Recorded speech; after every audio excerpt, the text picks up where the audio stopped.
It's strange.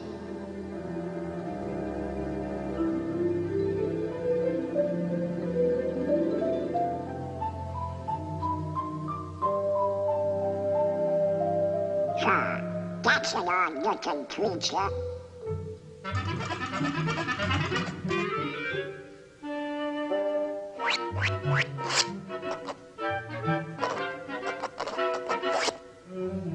What kind of a crazy place is this?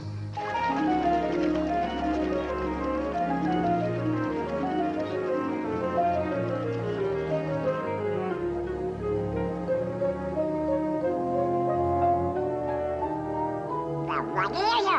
Squirrels?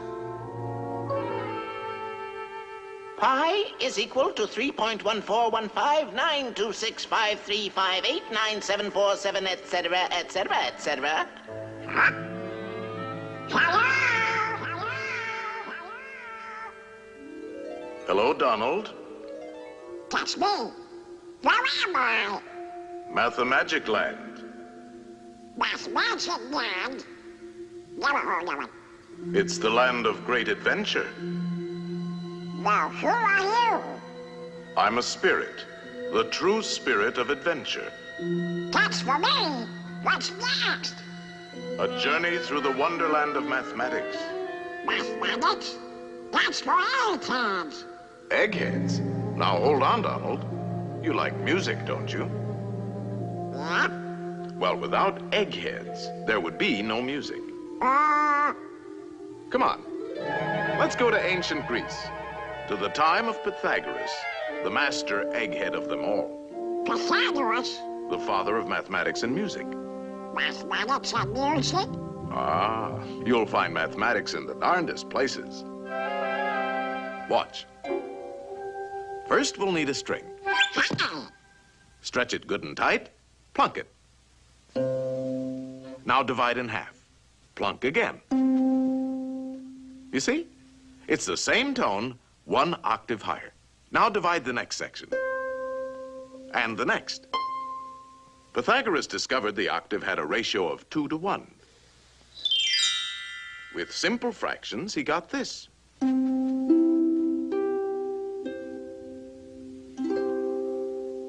And from this harmony in numbers developed the musical scale of today.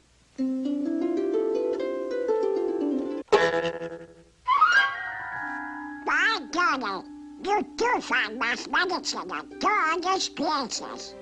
You can imagine how excited Pythagoras was when he shared his findings with his pals, a fraternity of eggheads, known as the Pythagoreans. They used to meet in secret to discuss their mathematical discoveries. Only members were allowed to attend. They had a secret emblem, the pentagram. Let's see what the topic is for today.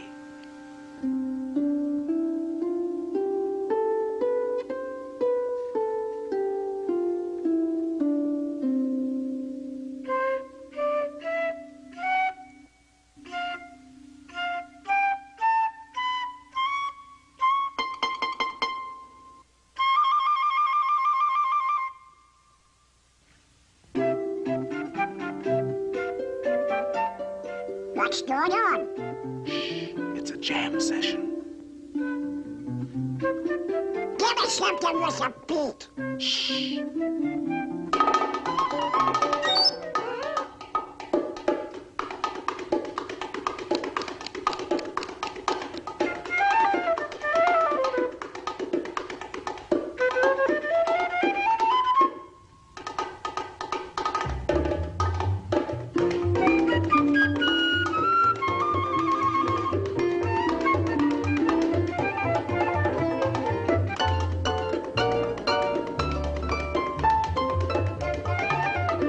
So from these eggheads, the Pythagoreans, with their mathematical formula, came the basis of our music of today.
Shadow boy, put it down. Well, I'll be a password fan. It was our old friend Pythagoras who discovered that the pentagram was full of mathmagic. The two shorter lines combined exactly equal the third. And this line shows the magic proportions of the famous golden section. The second and third lines exactly equal the fourth. Once again, we have the golden section. But this is only the beginning.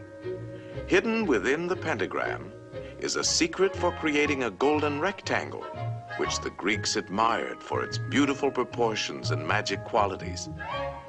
The star contains the golden rectangle many times over.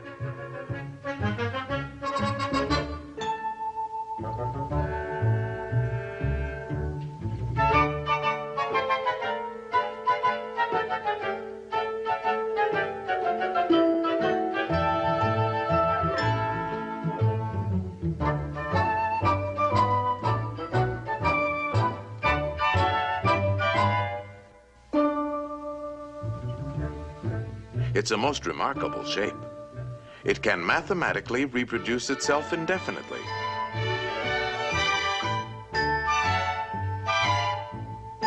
All these rectangles have exactly the same proportions.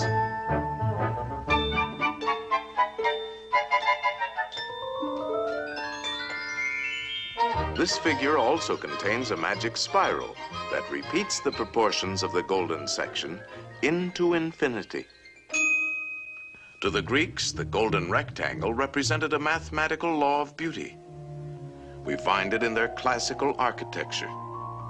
The Parthenon, perhaps one of the most famous of early Greek buildings, contains many golden rectangles.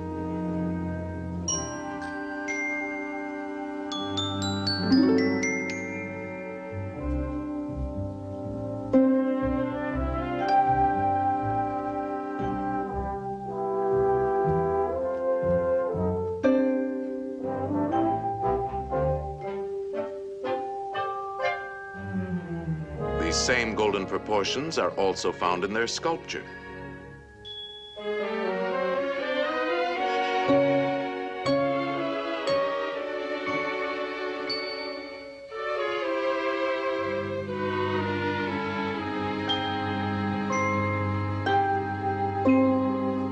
In the centuries that followed, the golden rectangle dominated the idea of beauty in architecture throughout the Western world. The Cathedral of Notre Dame is an outstanding example. The Renaissance painters knew this secret well.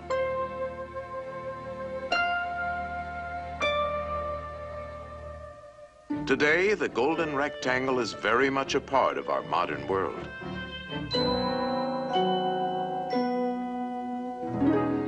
Modern painters have rediscovered the magic of these proportions. Indeed, this ideal proportion is to be found in life itself. Boy, oh boy, oh boy. This is mathematics. I got mathematical figures like that. Donald. Get me to it. No, no, Ideal proportion. not quite. No, I'm afraid not. Well, we can't all be mathematically perfect. Oh, yeah? Yeah, I knew I could do it. Now that you're all pent up in a pentagon, let's see how nature uses this same mathematical form, the petunia, the star jasmine,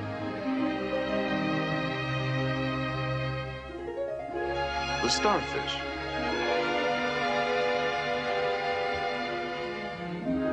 the wax flower,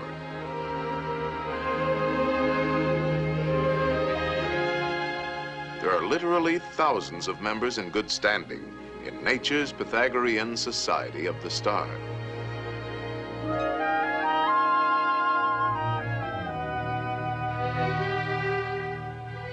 All nature's works have a mathematical logic, and her patterns are limitless.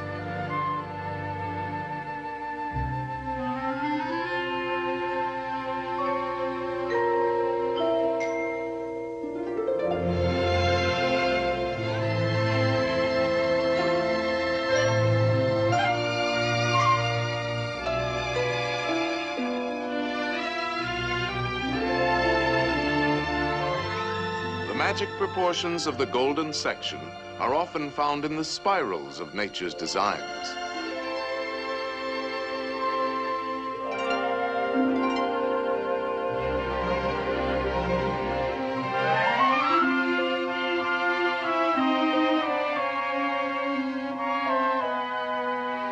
The profusion of mathematical forms brings to mind the words of Pythagoras.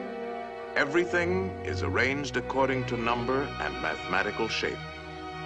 Yes, there is mathematics in music, in art, in just about everything. And as the Greeks had guessed, the rules are always the same.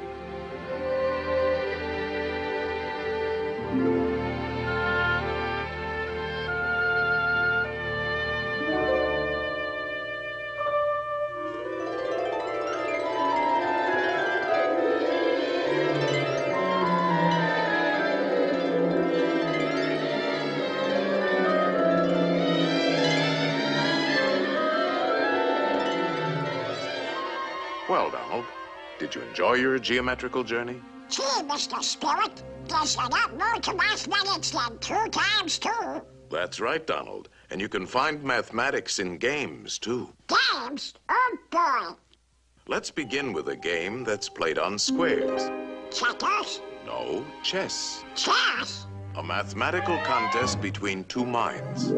It's a game that has been enjoyed for centuries by kings and commoners.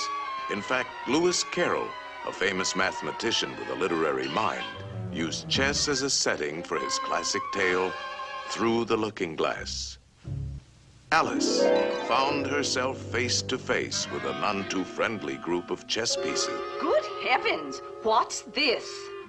Upon my soul, it appears to be a lost pawn. I'm no pawn. I'm Donald Duck. He says he's Donald Duck. Preposterous. Or it could be an Alice. Alice? No, no, no. It's a lost pawn. Lost pawn? Stop that pawn! Ow, Mr. Spirit! Ow, ow, ow!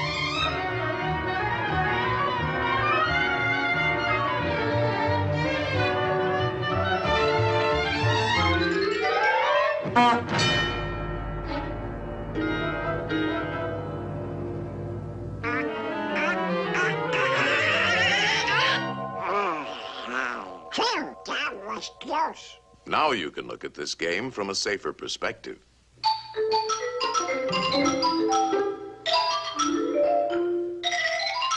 Chess is a game of calculated strategy, and since the board is geometrical, the moves are mathematical.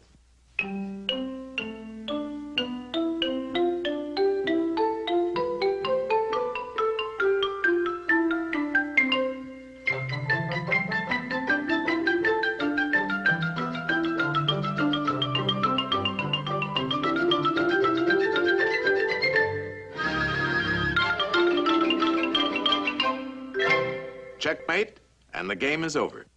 That's very interesting. What's next? Practically all games are played on geometrical areas. The baseball field is a diamond. Oh, boy.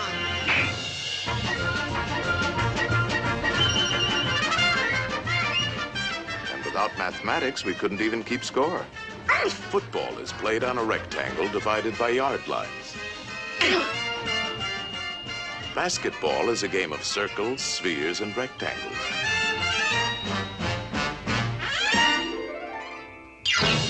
Even hopscotch has its multiple squares.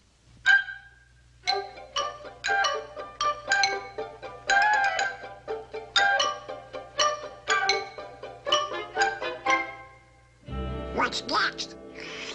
Tournaments?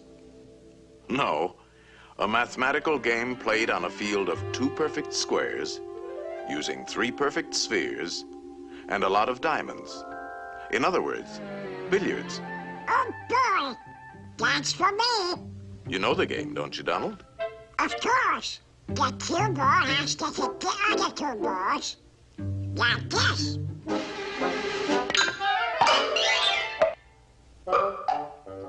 Now let's see how an expert at 3-cushion billiards uses his head. 3-cushion? Yes, the cue ball not only has to hit both the other balls, but it must contact at least 3 cushions before it hits the final ball.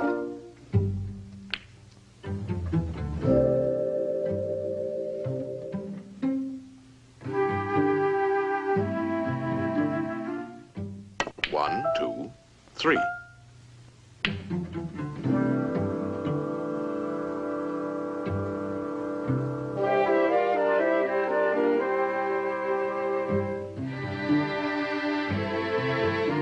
One, 2, 3.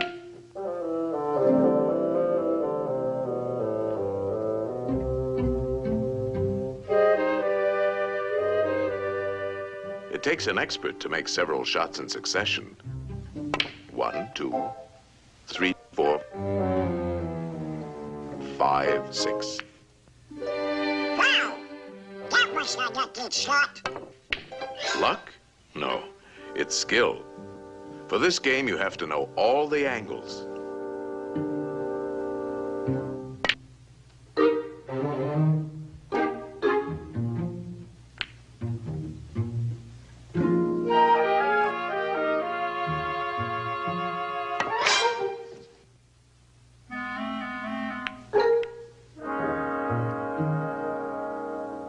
One, 2, 3, 4, 5, 6, 7. That's amazing! How does he do it? First, there's technique. He's striking the cue ball low, so it'll spin backwards. Hitting the ball on the right side will make it hug the rail. These trick shots take a lot of practice. He missed it! 1, 2, 3. What's the mathematical about that? Oh, this game takes precise calculation. He figures out each shot in his head. He could play it like this, but it calls for quite a bit of luck. There is a better choice. For this, he uses the diamond markings on the rail as a mathematical guide. First, he figures the natural angle for hitting the object balls. And then he finds that his cue ball must bounce off the number 3 diamond. Next, he gets ready for the shot, and he needs a number for his cue position. This calls for a different set of numbers. Very confusing, isn't it? Not when you get the hang of it. You see, the cue position is 4. Now a simple subtraction. 3 from 4 is 1. So if he shoots for the first diamond, he should make it. It's called playing the diamond system.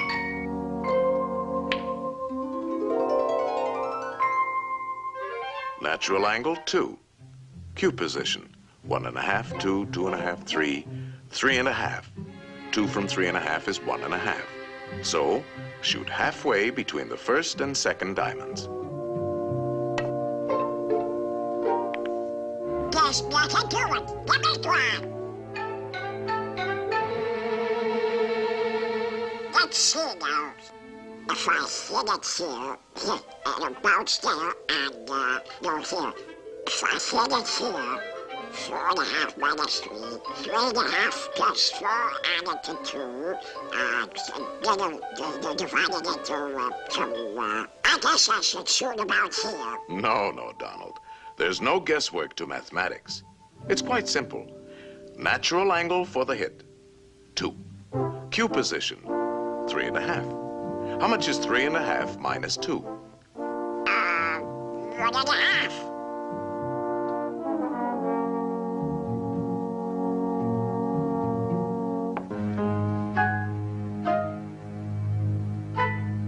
Hey, it works!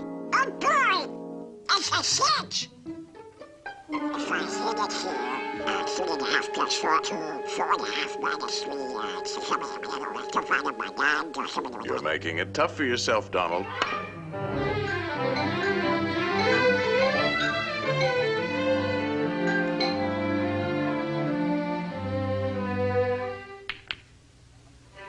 How do you like that for mathematics, Mr. Spirit? Wonderful, Donald. And now you're ready for the most exciting game of all. Oh boy! And the playing field for this game is in the mind. Uh-oh. Look at the condition of your mind. Antiquated ideas, bungling, false concepts, superstitions, confusion. To think straight, we'll have to clean house.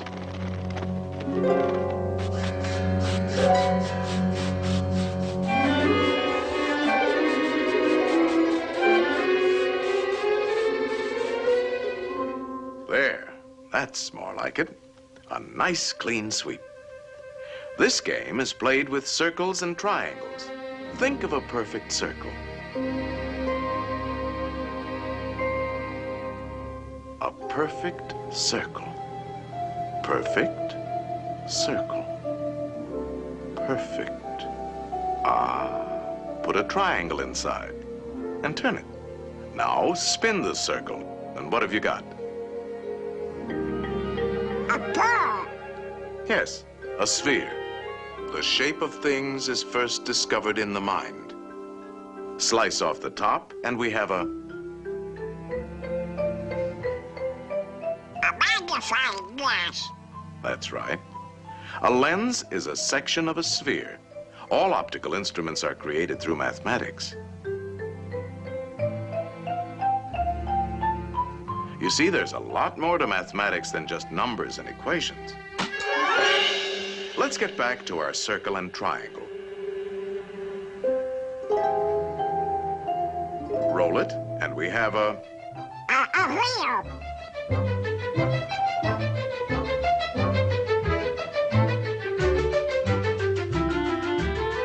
The circle has been the basis for many of man's important inventions.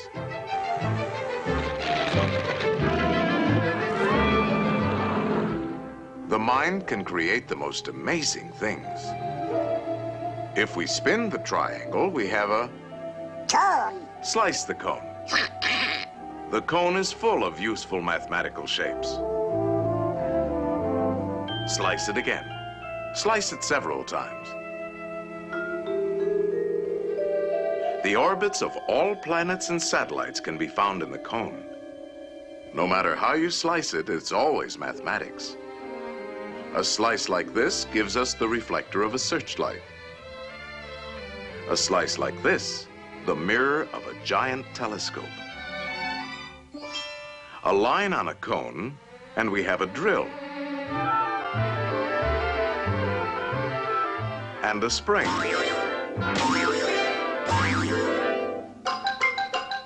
Now you're ticking.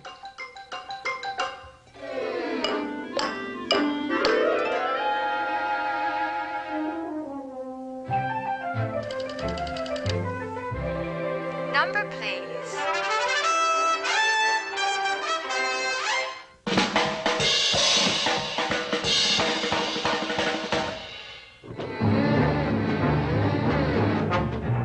The mind is the birthplace for all of man's scientific achievements.